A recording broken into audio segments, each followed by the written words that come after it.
Hello everyone, this is for you another update video. Welcome to Dhanmondi লেগে থেকে। আসলে ধানমন্ডি লেগে তারাপি নামাজ পড়েই চলে আসলাম একটু দুষ্টামি করার জন্য। এভরিওয়ান, আসলে ছোটবেলার অনেক কিছুই মনে পড়ে যায়, তাই সেই জায়গা থেকে আসলে মনে পড়ার জায়গা থেকে আমরা সবসময় চেষ্টা করি মনকে একটু শান্তিতে রাখার জন্য, কিংবা কোথাও থেকে ঘুরে এসে নিস্তব্ধতা কাটানোর জন্য কিংবা ক্লান্ত কাটানোর জন্য আসলে আমরা এদিক সেদিক ঘোরাফেরা করি এভরিওয়ান। সো সেই জায়গায় আসলে আমরা যদি লেগের অনেক কিছু খেয়াল করি, এখন আমাদের আশেপাশে মোটামুটি বলতে পারেন একটাই, যে লেগের আগে যেরকম পরিমাণ মানুষ ছিল এখন মানুষ অনেক একটু কমছে মাহে রমজান হিসাবে। আর হয় না, কিছু ধানমন্ডি লেগে আসলে বিভিন্ন রকমের সিন্ডিকেটে পড়ে যায় মানুষ, কিংবা বিভিন্ন রকমের ঝামেলায় পড়ে যায়। সেই জায়গাটাও মোটামুটি এখন ধানমন্ডি লেগে নিরাপদ আছে এভরিওয়ান। আগের চাইতেও এখানে আমরা দেখেছি ধানমন্ডি লেগে প্রচুর মাদক আসক্ত লোক দেখা যায়। সো এভরিওয়ান, ধানমন্ডি লেগে আমার মনে হচ্ছে যে এখন মাদক আসক্ত লোক একটু কম আছে।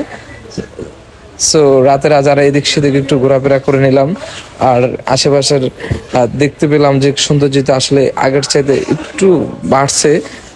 সৌন্দর্যতা বাড়লেই আসলে শহরটা ভালো লাগে। শহরের মানুষ মুক্ত আকাশে উড়বে, এমনকি সব মিলিয়ে এদিক সেদিক ঘুরে বেড়াবে, এটার নামই হলো শহর।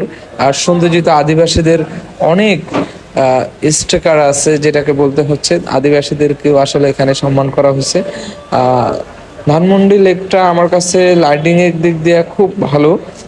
আর আরেকটু বিষয় যদি ওরা একটু খেয়াল করতো, আয়াঙ্গিনার একটু পরিষ্কার করার ব্যবস্থা করা হতো, তাহলে মনে হতো যে আরেকটু ভালো হয়ে যেত ইনশাল্লাহ।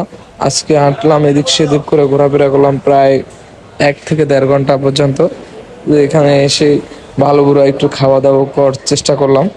আর বিশেষ কিছু জায়গা আছে, সেই জায়গাগুলো একটু ঘুরলাম গেলাম। এই আরই সব মিলে বিনোদনের নামই হলো এভরিওয়ান। সো নিজেও একটু টেনশন ফিল করার একটু অভিনয় করলাম, চেষ্টা করলাম সবসময় আপনাদেরকে ভালো ভিডিও দেওয়ার জন্য। সো আবার নতুন করে বলতে পারেন, নতুন করে চলে আসলাম আপনাদের মাঝে। কথা বলতে চাই একটু ভাজে ভাজে, যদি আপনারা লাইক কমেন্ট শেয়ার দেন তো এভরিওয়ান, তাহলেই আসলে ভিডিওটা করতে পারবো, কিংবা ভিডিও করার আগ্রহী জাগবে। এখন যদি লাইক কমেন্ট না করেন তাহলে তো সবসময় স্যাড মোডেই থাকতে হয়, যেটা ইতিমধ্যেই আপনারা ভিডিওতে দেখে ফেলছেন। সো এটাই আসলে মানুষের কাজ, ভালো কাজ মন্দ কাজ সব মিলিয়ে যদি কাজগুলা ভালো ফিডব্যাক কিছু দেওয়া হয়, তাহলেই হয়তো মানুষ কাজ করতে উৎসাহ জাগে। সেই জায়গা থেকে হয়তো আমরা বড় কোনো ইউটিউবার না কিংবা ব্লগারও না। সো এভরিওয়ান, যদি একটু সাপোর্ট দেন তাহলে হয়তো বা আমরা একটু ভিডিও করলাম, চেষ্টা করলাম নিজের জায়গা থেকে যতটুকু পারি অতটুকুই ভিডিও নেওয়ার জন্য। আর আপনারা যদি লাইক কমেন্ট না করেন হয়তো পড়ে থাকবো নিরিবিলি, কোনোই সমস্যা নাই। একান্ত আপনাদের ব্যক্তিগত ব্যাপার, লাইক কমেন্ট কাকে দিবেন না দিবেন। সো এভরিওয়ান, কিছুই আর বলার নাই আজকের জন্য, এতটুকু।